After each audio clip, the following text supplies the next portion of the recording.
আসসালামু আলাইকুম প্রিয় খামারি ভাই বোনেরা, আশা করি আপনারা সকলেই ভালো আছেন। আপনাদের দোয়ায় আলহামদুলিল্লাহ আমিও ভালো আছি। তো দেখা হয়ে গেল আরও একটি নতুন ভিডিওতে, আরও একটি মেডিসিন এক্সপ্লেনেশন ভিডিওতে আপনাদের সকলকে জানাই স্বাগতম। আজকে আপনাদের সামনে যে মেডিসিনটি এক্সপ্লেন করব, যে মেডিসিনটি নিয়ে কথা বলবো, ভিডিও স্ক্রিনে যে মেডিসিনটি দেখতে পাচ্ছেন এটির নাম হচ্ছে লাইসোভিট ভেড।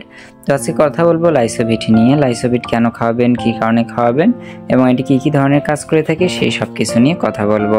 লাইসোভিট ভেড হচ্ছে দ্য রেনেটা লিমিটেড অর্থাৎ রেনেটা কোম্পানির একটি মেডিসিন। ভিডিও স্ক্রিনে যে বক্সটি দেখতে পাচ্ছেন এখানে রয়েছে 10টি স্যাসেট এবং প্রতিটি স্যাসেটে রয়েছে 10 গ্রাম করে এবং 10 গ্রাম পাউডারের মূল্য হচ্ছে 85 টাকা। এটি 10 গ্রাম এবং 100 গ্রাম সাইজে অ্যাভেলেবেল পাওয়া যায়। লাইসোভিটে ব্যবহার করা হয়েছে মিউরামিডেস, পারঅক্সিডেস, গলিগোসাকারাইড, ন্যাচারাল ভিটামিন সি এবং ভিটামিন ই এর সমন্বয়ে তৈরি করা হয়েছে লাইসোভিট ভেড। তো লাইসোভিটকে বলা হয় দ্য ইমিউনি স্টিমুলেটর, অর্থাৎ লাইসোভিট ভেড হচ্ছে রোগ প্রতিরোধ ক্ষমতা বৃদ্ধিকারক পাউডার। লাইসোভিট ভেড খুবই উন্নত মানের একটি ইমিউনিটি প্রমোটর মেডিসিন, যেটা আপনার পোলট্রির জন্য খুবই গুরুত্বপূর্ণ। বাচ্চা ব্রুডিংয়ে যদি দিতে হয় অবশ্যই আপনাকে মাথায় রাখতে হবে আপনার জন্য লাইসোভিট ভেড অত্যন্ত গুরুত্বপূর্ণ এবং প্রয়োজনীয়, এটা আপনার লাগবেই। কেননা লাইসোভিট ভেড যে পরিমাণে ইমিউনিটিটা প্রমোট করে, যে পরিমাণে ইমিউনিটি বৃদ্ধি করে, রোগ প্রতিরোধ ক্ষমতা বৃদ্ধি করে, অন্য কোনো মেডিসিন সে পরিমাণে রোগ প্রতিরোধ ক্ষমতা বৃদ্ধি করতে পারে না। আপনার ব্রুডিংয়ে বাচ্চা ছাড়ার পরেই যদি লাইসোভিট ভেড খাওয়ান তাহলে বাচ্চা দ্রুত রোগ প্রতিরোধ ক্ষমতা ফিরিয়ে পাবে, দ্রুত খাদ্য গ্রহণে আগ্রহ প্রকাশ করবে, বাচ্চাগুলো চঞ্চলে হবে, নাভি শুকাতে সাহায্য করবে এবং সকল প্রকার ধকল কেটে উঠতে সহায়তা করবে।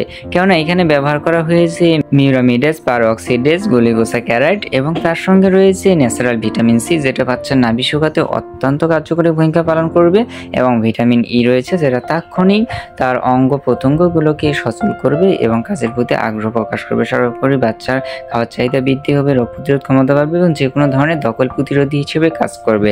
স্ট্রেস দূর হয়ে যাবে, বাচ্চা চঞ্চলতা চলে আসবে। তো লাইসোভিট ভেডের অনেক গুরুত্বপূর্ণ ভূমিকা রয়েছে, যদি সবগুলো বলতে চাই ভিডিও লম্বা হয়ে যাবে। আমি সংক্ষেপে বলতেছি, বিশেষ করে বাচ্চা বোর্ডিংয়ে ছাড়ার সময় অবশ্যই আপনি লাইসোভিট ভেড খাওয়াবেন। এতে করে আপনার বাচ্চার কিন্তু মর্টালিটি অনেকাংশে কমে যাবে, মৃত্যুহার কমে যাবে এবং বাচ্চাগুলো সুস্থ থাকবে। এছাড়াও যে কোনো বয়সের মুরগিতে, পোলট্রিতে, ব্রয়লার, লেয়ার, সোনালী, পাকিস্তানি, দেশি শুরু করে একদিনের বাচ্চা থেকে শুরু করে ডিমের মুরগি পর্যন্ত লাইসোভিটের ব্যবহার রয়েছে। যে কোনো টিকা অথবা ভ্যাকসিন প্রদানের আগে এবং পরে লাইসোভিট খাওয়াতে পারবেন।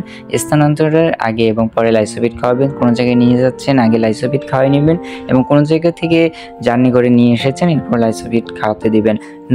পায়ের নখ কেটে দিতে দেওয়া অথবা ঠোঁট কেটে দেওয়া দোনো ক্ষেত্রেই কিন্তু আপনারা লাইসোভিট খাওয়াতে পারেন। এছাড়া যে কোনো ধরনের কৃমিনাশক প্রয়োগের আগে এবং পরে লাইসোভিট খাওয়াতে পারবেন। যে কোনো রোগ, গাম্বরো, রানীক্ষেত, কলেরা ইত্যাদি অ্যান্টিবায়োটিকের পাশাপাশি লাইসোভিট খাওয়াতে হবে। যে কোনো ধকল কেটে ওঠার পরে তার শরীরকে বা প্রাণীর শরীরকে পূর্ব অবস্থায় ফিরিয়ে আনতে এবং কার্যক্ষমতা ফিরিয়ে দিতে কিন্তু লাইসোভিট ভেড খাওয়াতে পারবেন। তো লাইসোভিট ভেড খাওয়ানোর নিয়ম হচ্ছে সাধারণত 1 গ্রাম 1 লিটার পানিতে মিক্স করে খাওয়াবেন। যদি কোনো ধরনের স্ট্রেস অথবা ধকল হয়ে থাকে বেশি পরিমাণে, সেই ক্ষেত্রে অন্য ক্ষেত্রে যদি বাচ্চার হিসাব করা যায় তাহলে প্রতি 500 বাচ্চার জন্য একটি 10 গ্রামের লাইসোভিট যথেষ্ট এবং এটার ডোজটা আস্তে আস্তে বাড়বে। সেটা যদি আবার 2-3 সপ্তাহের বাচ্চা হয় তাহলে সেক্ষেত্রে প্রতি 500 পিস বাচ্চার জন্য তখন আপনার 2 থেকে 3টি প্যাকেটের প্রয়োজন হবে। এর থেকে আপনারা হিসাব করে দিবেন প্রতি 1 গ্রাম পাউডার 1 লিটার পানির সঙ্গে মিক্স করে খাওয়াবেন, যত খুশি ততবার। এটি আপনারা 1 দিনও খাওয়াতে পারেন, 3 দিনও খাওয়াতে পারেন, 5 দিনও খাওয়াতে পারেন, 7 দিনও খাওয়াতে পারেন। এটা আপনার প্রয়োজন অনুযায়ী আপনি কম বেশি করবেন। যেহেতু এটি একটি ইমিউনিটি প্রমোটর মেডিসিন, এটির কোনো সাইড ইফেক্ট নেই এবং এটার কোনো ধরাবাধা নিয়ম নেই। অ্যান্টিবায়োটিকের যেরকম থাকে নিম্নে 3 দিন উপরে 7 দিন, এটা এরকম কিচ্ছু নেই। আপনি দিনে 1 বেলাও খাওয়াতে পারবেন, আবার 3 বেলাও খাওয়াতে পারবেন, 1 দিনও খাওয়াতে পারবেন, একটানা 10 দিনও খাওয়াতে পারবেন। যত বেশি খাওয়াবেন অত বেশি মুরগি চঞ্চলে থাকবে, মুরগির রোগ প্রতিরোধ ক্ষমতা বাড়বে এবং সর্বোপরি সব দিক থেকে মুরগির প্রমোশন হবে এবং মুরগির গ্রোথ যথাযথভাবে বেড়ে উঠবে। তো আশা করি মেডিসিনটি সম্পর্কে বোঝাতে পেরেছি। খুবই ভালো মানের, বাজারের মধ্যে ইমিউনিটি প্রমোটর মেডিসিনগুলোর মধ্যে লাইসোভিট খুবই পুরাতন এবং খুবই ব্র্যান্ডের একটি মেডিসিন। এটাকে সবাই এক নামে চেনে, অন্ততপক্ষে যারা খামারি রয়েছে, পোলট্রি মুরগি পালন করে থাকে, তারা সকলেই কিন্তু লাইসোভিট সম্পর্কে ধারণা রাখে এবং মেডিসিনটি চিনে থাকে। তো আশা করি মেডিসিনটি সম্পর্কে বোঝাতে পেরেছি। তো সকলে ভালো থাকবেন, সুস্থ থাকবেন। দেখা হবে আরেকটি ভিডিওতে, কথা হবে আরেকটি মেডিসিন নিয়ে। ততক্ষণ পর্যন্ত আল্লাহ হাফেজ।